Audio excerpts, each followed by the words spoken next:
I don't think hiding things in the FX is the way to go.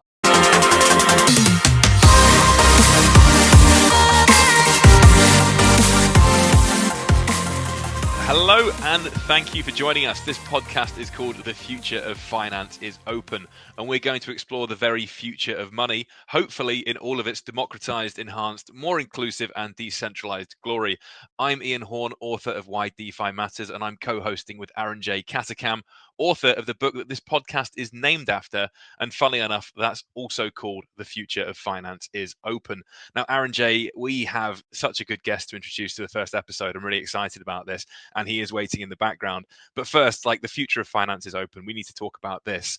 Can you talk us through the premise of the book? Because that's why we're here. Yeah, absolutely. Thanks, Ian. I started writing this book a year ago after I had this flight back from South Africa. And it was a day flight, and I had these ideas from this conference, in that I was like, access is the real problem. No matter what financial inclusion has, how much progress it's made, without giving everyone access to like setting up fintechs, we have a challenge. And then in the same time, DeFi is just moving at the rate of knots. And so, I think that we just are headed towards this world of on-chain regulated world. These two worlds coming together, and kind of a fintechization of everything. And that will really just open up access to everyone to provide service to, the last mile, and really drive that inclusion. Amazing stuff. I mean, like yourself, I spent part of my career, I mean, you've done more of your career on this, but looking at financial inclusion, it's the most interesting thing in finance to me, really, when we boil things down. But one thing that often struggles when we talk about anything vaguely positive is finding the commercial model to underpin it. And I think this is where Web3, DeFi, decentralization, all of that stuff perhaps changes the game. I mean, am I right in thinking that maybe we're moving towards an era where we can find better business models for financial inclusion? Yeah, absolutely. And I think the key is not just the better business model, because Facebook and others, have proved that in the 2.0 version, that you can offer all of these. Google actually are the originators of that model. And so you can offer all these products for free. But then that has come at a great cost to us from a data perspective. So ideally, we want to find this new model, which is free payments, free financial services, but privacy preserving, data preserving. That would be the sweet spot. And I fundamentally believe we can do it. Definitely. And the privacy angle, I agree, is really fascinating. I was just at the Midnight Summit this week with Charles Hoskinson and Fahmi Sayed and the team. And honestly, I'm really excited about what they're doing. But far from plugging them, which I've just done, I feel like we should move on to introducing our guest. Now we have someone really awesome for this first episode. Excellent work from you, Aaron J, on bringing him in. We have co-founder and chief strategy officer at Lightspark, Christian Catalini. Christian, I'm going to reel off your CV a little bit and then I'll say hello. But you've done some really, really cool things, which is why we're so excited to have you join us. Thank you. You're the founder of the MIT Crypto Economics Lab. That's very cool. Research scientist at MIT Sloan. You're also the co-creator of DM, formerly known as Libra, of course, and the chief economist of the DM Association. That's a hell of a CV for this particular world that we're in. Christian, welcome to the show. How are you doing? Thank you. Excited to have this conversation with you both. Yeah, it's a big conversation. I'm glad we've got you in for the first episode, because I think you're going to help us set the scene pretty well. And with that in mind, I mean, we're talking about open financial systems. How has that idea, that goal, evolved through your experiences? I mean, also, what lessons from the Libra project are you applying at Lightspark? Perhaps some background on both would be great. Yeah, I would say I got into crypto back in 2013 because looking at the technology, and especially Bitcoin, which was pretty much the only thing with scale at the time, it was really obvious to me that it was a clever mix, not just of technology and cryptography, but of incentives. And when you have those breakthroughs in market design, suddenly you can build things that society couldn't build before. And so for me, that open architecture, the idea that we can maintain a global ledger, we can read and write all together without putting any intermediary in the middle to it, whether it's money, whether it's compute, whether it's any other resource, was really eye-opening. So I got super passionate about it. And in a sense, it was building on kind of a journey, both academically and then of course in startup land and in tech, of looking for technologies that bend the arc towards openness. The history is always like a pendulum on this, right? We go from broadly decentralizing opening technologies like the internet to the next wave of concentration, right? Big tech firms coming and building on top of it. And now we're breaking it apart again. I do find the creative destruction phase, to quote Schumpeter, the most exciting one, because it's the one where, sure, you created a lot of value in these massive companies, but now you want to open that value for many more people. And so that cycle is a fascinating one, and I do like to be on the open side of that swing. Amazing. And quickly, just for those who are less familiar, Lightspark, tell us what you're doing there. Yeah, so Lightspark was born out of I would say, the grueling 4 years of regulatory interactions as part of Libra. Libra, then Diem. Libra was this project that some of you may remember, out of Facebook, trying to create, back in 2018, global stablecoin ecosystem. Now, today, stablecoins are all the rage, so it's kind of obvious. But back when we were trying, we were very much on the fringe, and we made a lot of mistakes along that journey, of course. But one of the key learnings I would say for us was, if you want to build the future of finance, back to Arun's book, it has to be open. And as much as we try to build the ecosystem of Libra as distributed, decentralized, we had more than 2,000 tech companies and others participating in it. It could never achieve the level of decentralization and trust that you have in a network like Bitcoin or Ethereum or Solana. And so when we threw in the towel after Libra, we went back to building on Bitcoin. The idea is still the same. You need an open protocol for money. It's ridiculous that money is siloed today in all sort of different systems, whether it's domestic systems or corporate systems. It should be like the internet, right? You should be able to go from point A to point B directly, low cost, 24/7. But the challenge is that when you're trying to build such a network, I think you run into this issue where, if there is a platform architect, if there's someone in control, whether through soft power like Facebook with Libra, or through sponsorship like we're seeing now with these corp chains that are bubbling up left and right, that you're going to get yourself into worse equilibrium than where you started.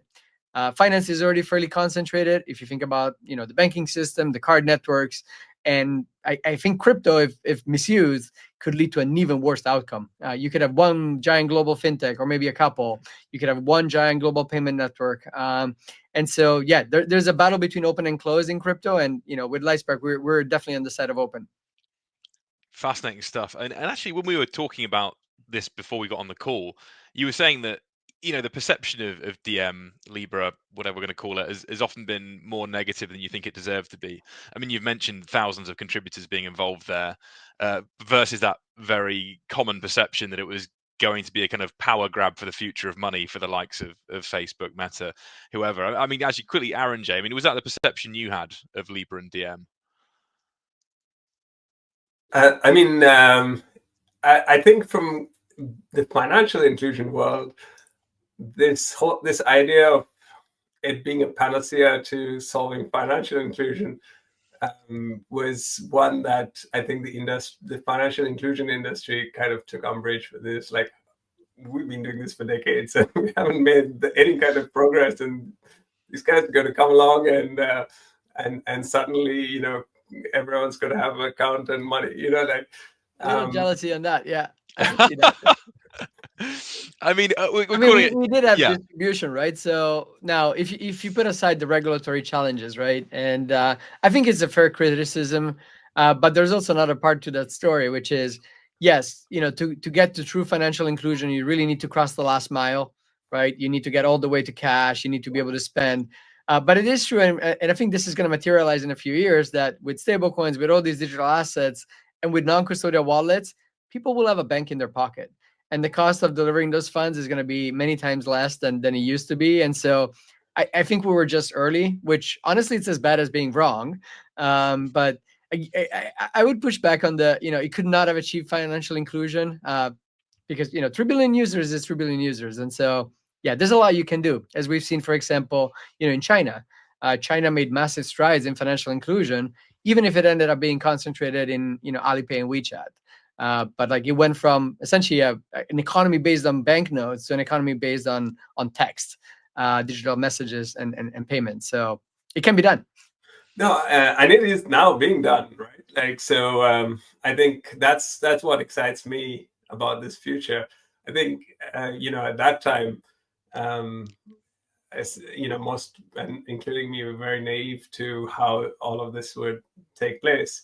7-8 years on, it's now much easier to see the foresight and the vision that you and David and others had to bring this all. And I mean, it's been fascinating because it kicked off the whole CBDC. Yeah, it was a massive reaction to us. Everybody got spooked. Okay, we need a government to step in. I think there's only a handful of countries that did pull off a CBDC since then. Yeah. The others are still, designing it. So good luck with that. No, that's true. If you look at the Atlantic Council CBDC tracker, you're right. It's like 100 plus, I think, currently in research or piloting, and maybe like 8 or 9 that have rolled out. So, meanwhile, stablecoins are all the rage and growing like crazy. Yes, maybe we should talk about stablecoins now. With that in mind, because my work, I've done a number of things, but this year I was heading up content for Money 2020 Europe, and what was fascinating to me was seeing we'd gone from a position of 3 years ago where nobody was really wanting to talk about crypto or blockchain outside of the Web3 crypto ecosystem. All of a sudden, 2025, the biggest topic on the agenda, even in a year with AI, is stablecoins. And I know that you've got some really interesting thoughts on this, Christian. I mean, you've written about what you call the business model problem for stablecoin issuers. And could you walk us through this thesis? Because at the moment there's a lot of hype around stablecoins, a lot of excitement around it as well, and some of it seems to be kind of grounded in reality. There's obviously a huge, there's been a huge uplift in the amount of money being moved by stablecoins. So what's this business model problem that you've identified? Yeah, so let's cool down the hype a little bit. I do think the technology combined with permissionless rails is truly transformative, and it's going to have a massive impact on the cost of financial services, the cost of like providing payments. So let's put that aside as a fact and as a given. I think people have a few misunderstandings on I think how this will play out. So the first one is that being an issuer is extremely profitable. They're basing that conclusion on the past, right? So they're looking at the crypto market. They see Tether and Circle. They see that essentially in a world where the baseline of what you had to deliver on is like the money's still there, and people didn't really have options. Well, sure, issuers can keep a lot of the reserve yield, and right now interest rates are really high. So issuance is profitable in that universe. But if you play it forward now with the Genius Act, all of these coins will be interchangeable by design, right? They need to be fungible. The act establishes what lawyers and economists call the singleness of money. Every coin should be as good as the other so that people can trust it and really can fade into the background. What that does, though, it commoditizes the entire space. People are not going to care if I'm using stablecoin A or B. And even liquidity, which is often mentioned as like a moat, really vanishes once you have properly functioning clearinghouses, once you have like good infrastructure behind it. A bit like FedWire, right? Settlement between banks, it's a solved problem. And so what that does is, from a business model perspective, if you're an issuer today, you need to really quickly move down the value chain or up the stack. Essentially, you need to be closer to the distribution. Even USDC, if you look at it today, most of the distribution came from Coinbase. And so that dependency is very strong. More and more of the stablecoin issuers are really going for the distribution, or the entities that control the distribution are the ones launching their own stable. So I think we're going to see a lot more stables. Often they're going to be packaged as part of loyalty rewards. Think about a large retailer, right? Or a large digital platform. It just becomes a different store of value that you can use across the ecosystem. And it becomes a great tool, I think, for loyalty and stickiness of a consumer or an institution to a certain provider. That's part one. I would say the other big misconception is one that people look at the stablecoin supply today and see 99% dollars. And then you hear all sort of absurd claims like, okay, this is just going to be, are we dollarize the entire planet? Or are we, stabilize the US debt, the debt burden? Yeah, stablecoins make dollars more available and more useful across the globe. But honestly, this doesn't account for the fact that there's going to be a response. We saw it with Libra firsthand, right? If any one of these tables is considered to be a threat to sovereignty, a threat to the domestic banking system, they're going to get regulated out, or there's going to be caps on how much you can hold. And in that universe, I think you're going to see a sprawling ecosystem of domestic stablecoins, like a peso stablecoin or like a naira stablecoin. And we're just bringing, I think this is kind of probably the topic of the book, but we're going to bring the ecosystem on chain. So again, to summarize, I think there's a lot of enthusiasm about issuance. I think issuance is going to be a commodity. It needs to have a complementary business model. That's why neobanks, fintechs, platforms, I think will do really well with issuance. Second, dollarization. I think it's a use case today because we're early, right? And when you think about any new technology, it goes for the people that don't have even access to that technology first. And so if you can give me a proxy for an account at BlackRock, no matter where I am in the world, well, that's really valuable, right? And of course, it's really important. But as the ecosystem stabilizes, I think watch those incumbents because I think they have a lot to say. And when you look at technology, often the incumbents respond and they retain most of their advantage. Yeah, so talking about this proliferation of stablecoins, where more people will issue them, do you expect to see the kind of spike in the number of stablecoins issued, followed by a kind of contraction? Is that more or less it? And I guess longer term, which sorts of organizations will be able to viably sustain a stablecoin? Do you think? Yeah, if you want to see a graph about the future of stablecoins, open a graph about entering the car automotive industry, at the beginning of the 1900s, right? Or like there's all these examples where how many car manufacturers did we have? How many did we end up with in the US, for example? That's kind of the long-term arc. So I would expect dozens and dozens to enter. And then, some of those will frail because they cannot get really adoption and distribution. More and more, you're also seeing display where key providers are essentially branding stablecoins differently with the same, underlying infrastructure.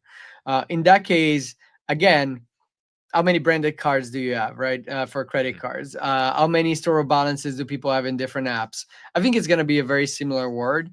That doesn't mean that some of these cannot become large or important. I do think that the winners are going to be neobanks and fintechs that take their business and they take it more global.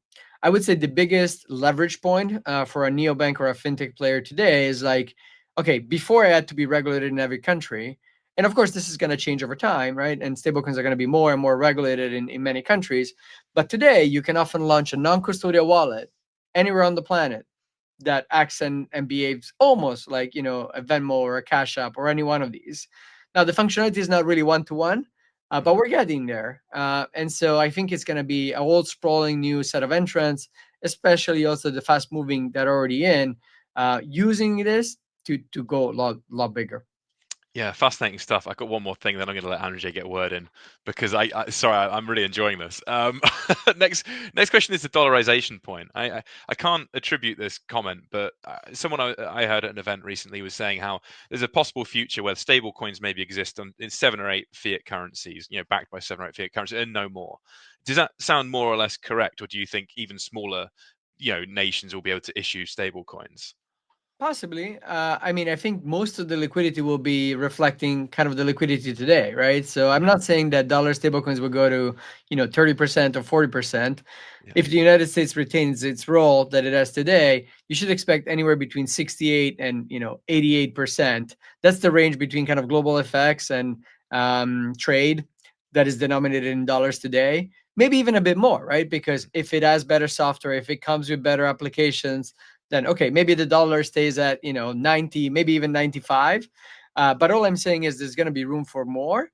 And regardless, I think you'll need domestic stables for certain applications, right? So if somebody's borrowing through a DeFi protocol, do you really want them to borrow in dollars if they're based, in Latam or Africa or Asia? Absolutely not. And so I think these instruments will exist, whether it's synthetic or they're created in different ways. I think that's going to be kind of a matter of debate. But fundamentally, if the word has to come on chain, every country that has a currency that's important enough to be relevant domestically will want to be on chain too. Yeah, you can tell a British person asked that question. So, anyway, Andrzej, your turn. Yeah, Kristen, we're really excited with what you're building at Lightspark, and watched David's Sync kind of keynote, and it was really, really fascinating. And so I have a couple of questions around sort of the cost of these things. So there's one is around, it says 0.1 cent, right? A single cent per transaction is what transactions will cost. But I wanted to ask if there is obviously a spread when you change currencies, and is this something that you'll partake in, or is it do you pass on the whatever the rates that you're getting? Is there more margin in this? Fundamentally, is the question. Yeah, so maybe let me start with a caveat, right? So right now we're in the infrastructure inversion phase. It's like we're riding the car on the road that's designed for horses. We're putting the dial-up modem on the line that's meant to only transfer voice, right? It's that phase where things still look clunky, and you have to do a few contraptions to get to the end result. So when we want to move value between, say, the U.S. and Mexico, we will go dollars to Bitcoin and then to pesos. That's actually better than the stablecoin sandwich. That's very popular, where you go through a stable in the middle. And it's counterintuitive. Why? The reason is simple. Every stablecoin has to gain liquidity in every jurisdiction.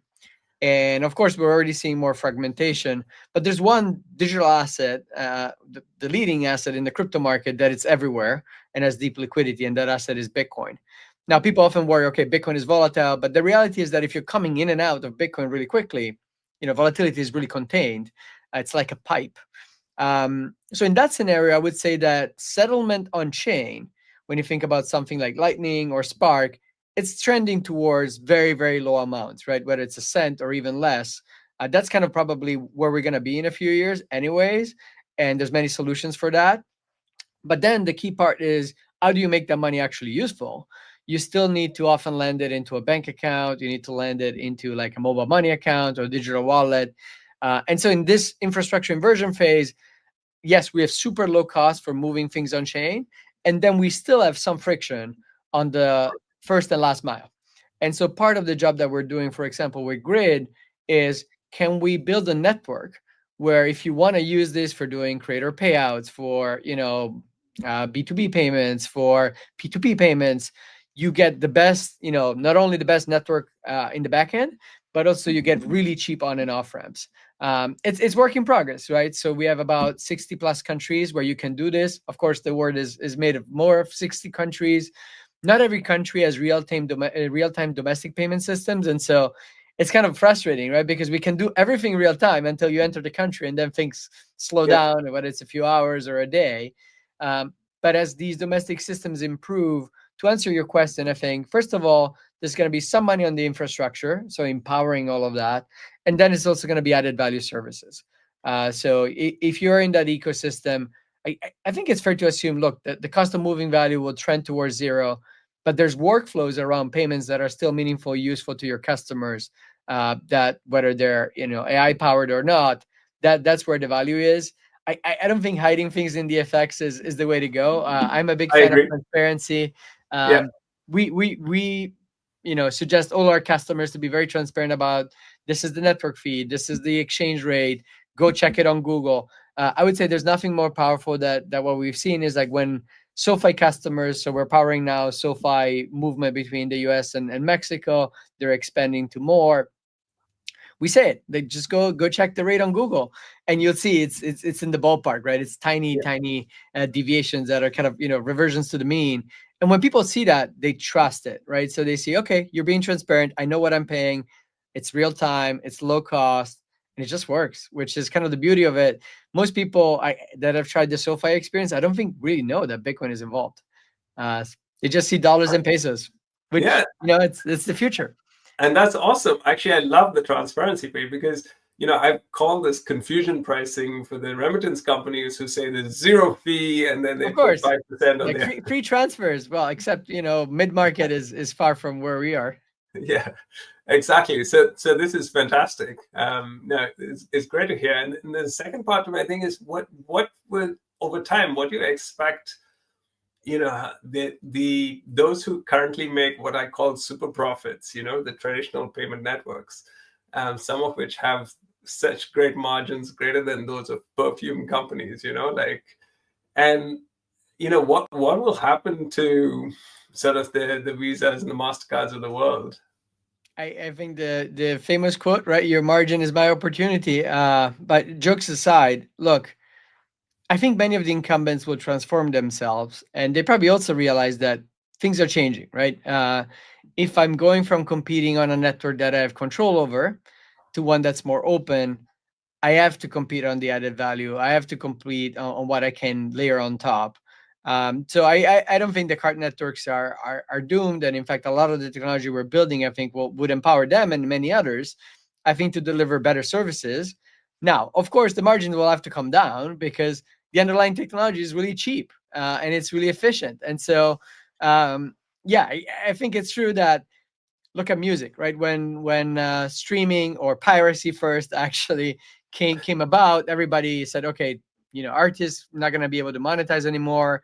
Uh, but the delivery format was not where the value was being added, right? The delivery was like getting distribution, discovering great artists, and we all enjoy a lot more content. We have an infinite library, right, for relatively cheap relative to what we were paying before in the world of CDs. The market has expanded. I think the same is going to happen with payments. Just think about how many people probably don't send money as often when they want to send it to family and friends abroad, and remittances being such a critical component Totally. because it costs money and it's friction. I have to go maybe to a bodega and send it. What happens when you can just streamline it from your phone every second? And even sending $1 is not too small. You can do it.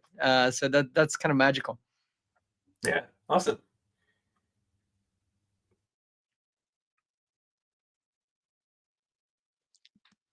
And I think we want to talk about universal money addresses as well, didn't we? I know we were talking about this before, Aaron J. You had a question on this. Yeah.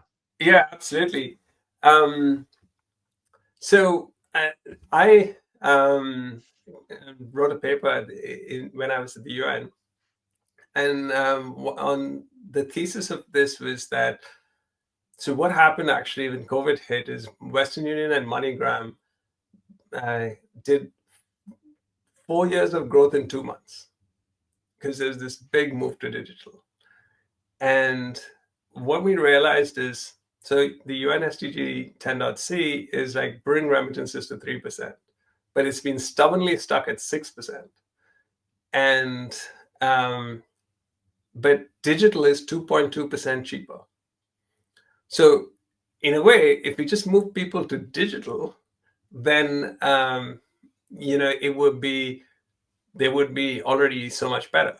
But the thing is that in order to send money digitally today, it's so much harder than cash. With cash, you just rock up to the agent, you just give them the money, and you're done. Show them ID if need be, but probably in most jurisdictions now. But it's the digital version is like try to send an email, but I need to know not just your email address, but your email service provider, your internet service provider, your client device, all of those attributes. And so the universal money address, we call it a proxy or alias, and this idea has really taken off domestically. Venmo in the US, Pix in Brazil, UPI in India, PayNow Singapore, and many markets has really driven that domestic use case. And so this really does create that accessibility. So I'm really interested here is how does the universal money address represent a shift from a closed wall garden to truly interoperable financial networks? Like, is it just a service that runs on for Lightspark, or is it more? Does it go beyond that? Yeah, and Christian, before you jump in, it would be great to get some framing from you as well on UMAs, because they're not often discussed, are they? I feel like if you know, but not a lot of people actually know about universal money addresses. Yeah, they're early, right? And even with our customers, we offer them in a very modular way, right? So some customers like SoFi implement them right away. Others are kind of adding them to their roadmap. I think the idea is super intuitive, right? Which is if I want to send money, I should be able to address and find you, whether you're a business or an individual. We should be able to let our supporting institutions do everything they need to do on KYC, information exchange, travel rule, whatever is required, without us having to think or input data every time or go through a lot of hurdles. Um, we decided to build it as a open protocol, so fully open source, anyone can implement it.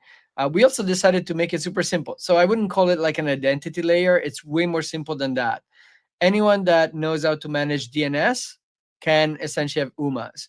And DNS, for those that don't know, is essentially the bedrock of everything on the internet, from your domain name to your email. It's how you get found, and now you can assign kind of namespace.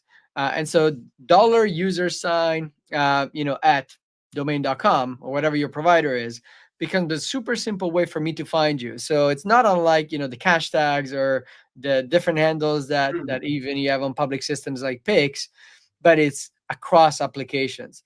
And I would say that the big innovation is just making sure that even if two competitors, have their own customer base, those two customer bases can talk to each other. Even today, right? You can't send money between Cash App and PayPal or Venmo. They're owned by different companies. They're competing, and there's no simple standard for finding those users. So when we designed this new network, that of course is based on Bitcoin, we also wanted to add addressing, also provide effects. We described the use case right for SoFi, where a user just needs to see dollars and pesos, and you need to give them a quote, and so that's what UMA also does. And last, of course, compliance. So if I'm sending a larger amount, the receiving institutions needs to decide, am I going to accept this payment or not? Ironically, none of that exists in the blockchain space, or you have to clunk together different pieces to make it really work. Often the solution is being centralized, right? So people will say, "Hey, onboard everybody with me, and I will be a great orchestrator of payments." So yeah, they solve the compliance problem, they solve the effects problem, they solve the addressing problem, but they become the architect of that new platform. They're at the center of it, which is not how crypto should work. So UMA is really an important piece for identity compliance and for making payments really financial institution grade on an open network. It is hard. It's going to take us some time to develop and deploy it, but many of our customers like Nubank and of course SoFi and many others are quite excited about it, because once you have one of these addresses, just imagine how simple it is to then link it to your creator economy platform, to your payouts flow, to your marketplace. Suddenly you really have truly open banking that you can use globally, no matter where you are. Yeah, that's really fascinating. And one of the things we're talking about here, as you're talking about as well, is open financial infrastructure. And you've compared crypto networks to the Silk Roads, being organic bottom-up trade networks. So which kind of network effect are you seeing with Lightning that suggests that we're maybe approaching a tipping point here? I would say so. Lightning already has scale for anything that touches Bitcoin. There's a lot of new activity coming back to Bitcoin now that there's ideas for how to scale Bitcoin.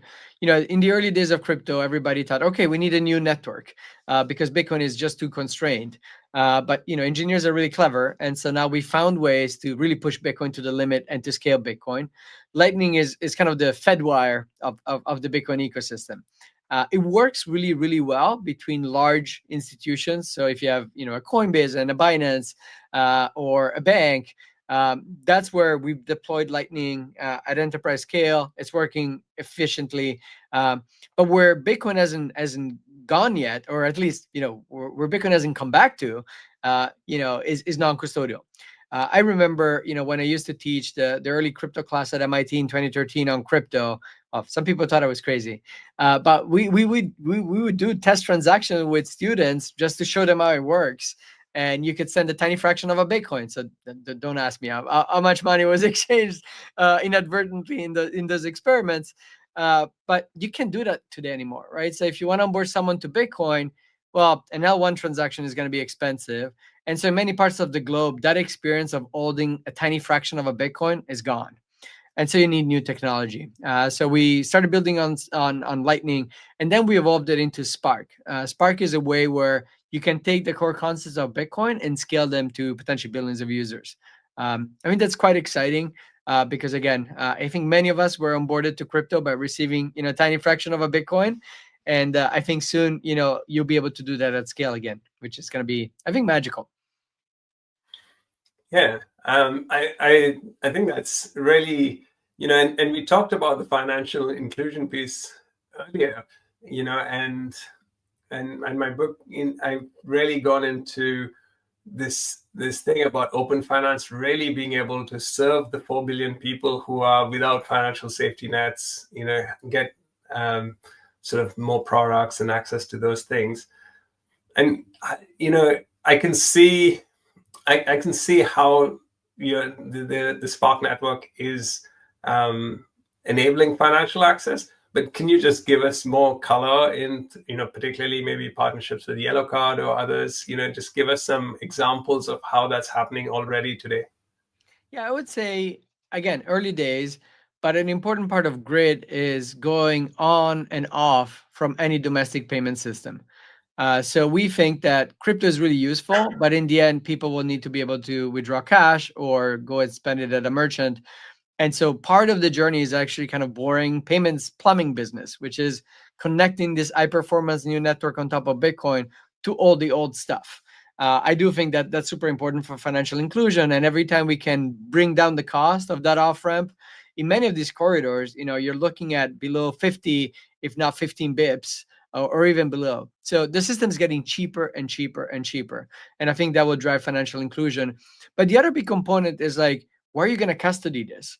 And so we believe that non-custodial solutions are super important. In many countries, they're probably one of the safest, depending on the situation you're in. And so as we develop non-custodial solutions that are easy, intuitive, safe, where recovering your password can be either social recovery or it's intuitive. You see our collaboration with embedded wallet providers like Privy and Dynamic that make it super easy for a user that is not tech savvy, is not a crypto user, to recover those credentials. As that advances, I mean, just think even about how much Bitcoin has done already in many pockets of the world. I think here we can think of it as an investment. Okay, it looks like a iBeta stock. It's super exciting. But if you're living in a country where your central bank is super unreliable, sure, you can trust a stable coin maybe, but we've seen in the past that without proper regulation, that could be a very risky business. Or you can hold some Bitcoin, and especially if you're a long-term holder, as the network gets more adoption, that value is typically preserved, and it's been going kind of in one direction only. That is a really important tool, I think, for financial inclusion that often we underestimate because, of course, we can invest in treasury, we can invest in money market funds, we can invest in stocks, but the wide majority of the planet cannot, right? It's not only unbanked, but it's also unbrokered. Yeah, you were talking about this earlier as well. The fact that most of the world doesn't actually have access to a kind of reliable store of value, which I think is actually a really under-discussed thing. Are you suggesting that store of value should be Bitcoin, or should it be something else, or a mixture of things? I think it's important to provide a series of options, and of course, Bitcoin, because it's such a new technology still. There's price discovery, there's adoption. As Bitcoin gets more and more adopted, of course, that price goes up. But it's difficult to know what is the final target market for the asset. I think stablecoins, especially when well regulated, now with Genius, are going to be also an important vehicle, but there's going to be a tension, right? There's going to be moments where certain governments will shut down the door to stablecoins and will make it really hard to get stablecoins. And that's where non-custodial technology is going to be really important. And also where assets like Bitcoin are going to be important. Again, I know you've wrote a book on DeFi, so you're probably very familiar with kind of the next wave of financial services.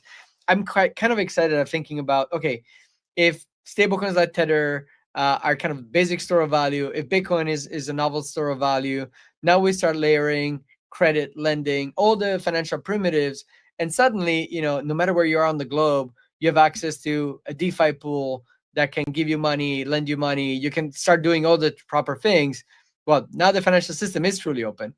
So looking forward to that piece. Oh, for sure. Yeah. I mean, of the things you mentioned there, on-chain credit, for instance, is really fascinating, especially in areas where credit scoring is non-existent and so on. Aaron J, I thought you had something to say there. I was just going to jump in and double click on, so one of the things that is this liquidity pools, right? So the biggest problem in Africa is the lack of access to dollars when it comes to trade. Let's pick two countries, Malawi and Zimbabwe, or Zambia, let's say. And the Malawi is buying, 20 to 1 ratio, for every $20 that's going from Malawi to Zambia, there's $1 coming back. So these are trade imbalances. And it seems like on the African continent, if you're in the business of supplying dollars, is probably the best business to be in, because the demand and supply is so skewed. And, do you see, I mean, how can Bitcoin here play this role? Is there ways to square this circle? Or is it just like we stuck here? And particularly interested in asking you this because of your background as economist as well. I'd love to really understand more. I would kind of ask the question, and of course the answer is nuanced and will vary by country, but how much of that is driven by the lack of competition for the delivery of dollars or better Right. financial services in that country? I do think crypto can help, right? Because it is this bridge into the country that, especially in the permissionless non-custodial format, is very hard to completely stop. And that's where Bitcoin, of course, I think is already a vehicle to some extent. But more broadly, if the banking system domestically is struggling to support properly the businesses, the import-export activities, right? The question is it a matter of competition and regulatory capture, or is it a matter of like trading balance and other systemic dimensions to that? I think more often than not, it's competition. And a lot of the services are not provided because, well, the industry is protected, it's not competitive. And I think what's great about crypto and DeFi, it's bringing the modern stack into the country. And so I think like telecoms and other things, I think we'll eventually see a better equilibrium emerge. Amazing. And we're getting towards the end here. We're running out of time. But Aaron J, I'm going to let you have the last question. But before that, there was something that we talked about earlier, Christian. It's really easy to talk about people being banked or unbanked. But one thing that you mentioned is that we don't really talk about the unbrokered. And that's an interesting talking point. Could you elaborate on what that means and why that's so important around financial inclusion? Yeah, I think, look, when people put their hard working money aside, first of all, they want to store value, but ideally they're also growing value. I think that's kind of pretty normal in a country like the United States. A big part of our life is like working, saving, and putting that capital to work, whether it's in the stock market or in crypto. The vast majority of the world doesn't have those options, and so what happens inevitably is that the gap keeps widening. I think we're making progress on store of value. So like we discussed, we have Bitcoin, we have stablecoins. Eventually, we're going to have all sort of tokenized assets. The future is going to be allowing someone, to buy a fraction of a share of an exciting company and participate in the global financial system much more widely. So there's going to be bumps along the road for sure. But I think once we get there, it's going to be a much more powerful future. Yeah, it's exciting. So, Christian, if you could redesign the global financial system from scratch using the technologies available today. I tried that once. It didn't go well. So you shouldn't ask me that question. But so what would it look like, and how close to that ideal is the Lightning Network? I think let's not talk about specific technologies. I think open permissionless networks, starting of course with Bitcoin, that's the bedrock of it. You need credible base layer neutrality, you need low fees, you need scalability, you need privacy, right? Privacy is going to be a really important part of this piece. And then you also need a protocol for compliance. Otherwise, this is never going to go mainstream. Once you have all of those ingredients, I think you have the foundation of the Internet of Money. I mean, it's an abused term, but fundamentally that's kind of what we need. And from there on, I think entrepreneurs all around the globe will figure out the rest. Amazing. And I think that brings us to the conclusion. But Christian, thank you so much for joining us. Such an interesting conversation about the future of money, and I think we could have gone on for another half an hour if we really needed to. Thank you again. This is our first episode. Glad we got it off to a great start. Aaron I'm J. honored to launching this. No, thank you so much, Aaron J. How was that for you? Yeah, it Thank was you. awesome. Thank you so much, Christian. We're really fascinating, and I think what you're building is phenomenal, and to do it in this open way, really, really is exciting. Excited for the book. Thank you. Brilliant. And also, what a way to tease up, by the way, Aaron J. Mentioning the word open, this podcast, of course, is The Future of Finance is Open. I'm Ian Horn. Aaron J. Katakam is Aaron J. Katakam, and Christian Catalini has been our guest for today. Thank you for joining. Thanks so much.